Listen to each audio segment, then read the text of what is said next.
There's something about gravity shooters which scratches a very unique itch for me. I'm not sure whether it's because they offer a more methodical pace compared to other shooters, or perhaps it's from the designs, which bring a more distinct challenge as you close in on your objectives. Whatever it is though, I always get a ping of curiosity when I come across one to check out, especially when it offers something different from those foundational games like Gravitar or Thrust. So, when I saw a screen grab of Lunaris for the ZX Spectrum, my curiosity was certainly piqued, and I was excited to give it a shot.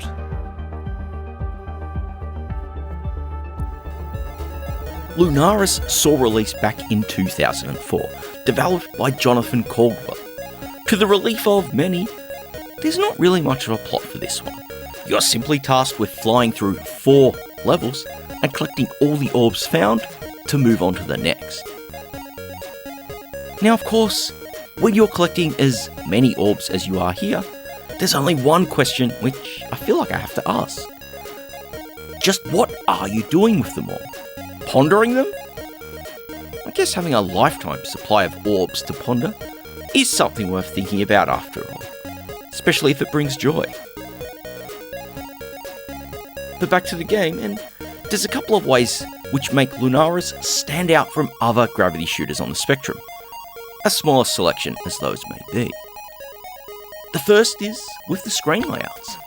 You don't have a freely scrolling environment here, but rather you traverse from room to room like an arcade adventure game would. It certainly takes some time to get used to this, but thankfully, the room layouts mean there's little risk of flying into a wall as you change screens.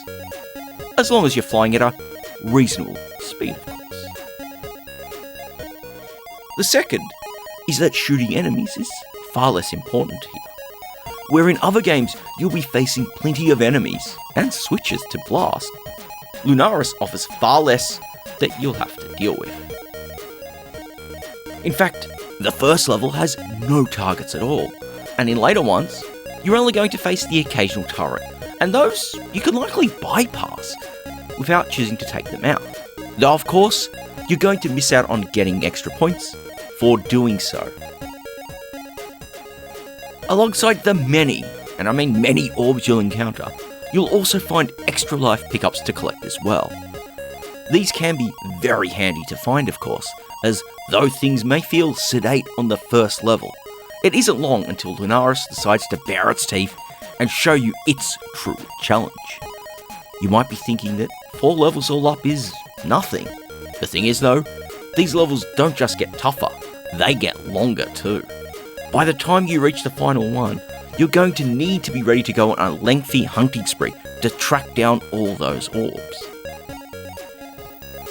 Now of course, should you run out of lives, you thankfully don't have to start from scratch again, as you receive level passwords for reaching the 2nd, 3rd and 4th stages. Those will let you skip those earlier ones, though of course, you're not going to receive any points for skipping those levels should you choose to use them. That might be something you'll care about, as Lunaris is ultimately a bit of a high score get chaser after all. Now, Lunaris might not look like much, but for me this leads to one of its most important features, its smoothness. As limited in power as the ZX Spectrum hardware is, seeing games draw at such smooth frame rates is always a joy to see. Obviously there are trade-offs involved, the levels being designed as individual rooms over a larger scrolling map is one of them, but having few enemies and moving objects helps as well for the sake of reducing the processing. This really makes it a joy to play for me. The ship responds to your inputs incredibly well, even when using the keyboard, which is how I happen to be playing it as I recorded the footage for this video. Now, for games like this, these more action-focused games, responsiveness like this is important to me. Though of course, it may be something that isn't as important to you, but you know, it's ships and roundabouts in that factor of things. If there's one thing I'm a little down with on Lunaris, it's the lack of a reason to come back to it once you've managed to beat it. And really, this is just down to the lack of scoring opportunities, as you only get points for blasting turrets and collecting those precious orbs. But to be fair, Lunaris wasn't designed as a commercial release. The original version of the game was written in a matter of hours for a show, and while this version I'm looking at is an extended version of that, it might not be extended enough for you. So if it does leave you wanting more, then there is kind of a successor of sorts. Caldwell released a game called Blizzard's Rift in 2007. This shares the basic setup of Lunaris, in that you're flying through caves and environments and collecting orbs. Well, actually jewels this time. But it greatly expands what's on offer. The first play is in the number of levels available. It means you're going to be set up for quite some time to work your way through that game. They'll also require a fair bit more piloting skill too, as unlike Lunaris, you need to keep track of fuel and ammo, and ensuring you resupply yourself from the game's store when you need to. I only had a brief play of it whilst I was preparing this video, but I know that I certainly want to put some more time into it in the future. Now, I'm not sure whether that means it's going to be a candidate for another episode of the show down the line, but at least I can't really say for now. But I guess it's really time to sit down and draw this one to a close, and the question that needs to be asked, is Lunaris worth playing? For me, absolutely. It takes the gameplay you'll find in a gravity shooter, but manages to shift it ever so slightly to become less a nail-biting exercise in tension and precision, and make it more of an experience of navigation and learning the lay of the land. Sure, it's a game that you're not going to get weeks of playtime out of it, especially once you manage to make it to the end. But honestly, that's more than fine in my book.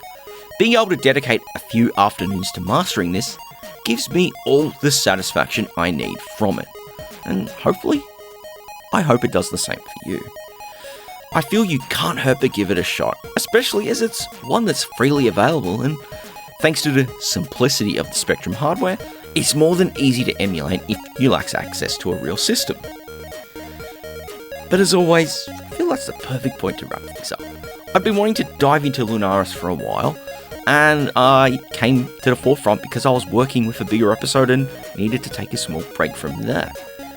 If you enjoyed it, the biggest thing you can do to help is spread the word about the show. It really helps oh so much, especially in the current climate. Other than that, please do check the video description. I've got the links for where you can grab and play Lunaris there, but it's also got links for the other ways in which you can help support the show, or maybe join the little community that I've been building up over on Discord. But now, all that's left for me to say right now is to just thank you all very much for watching.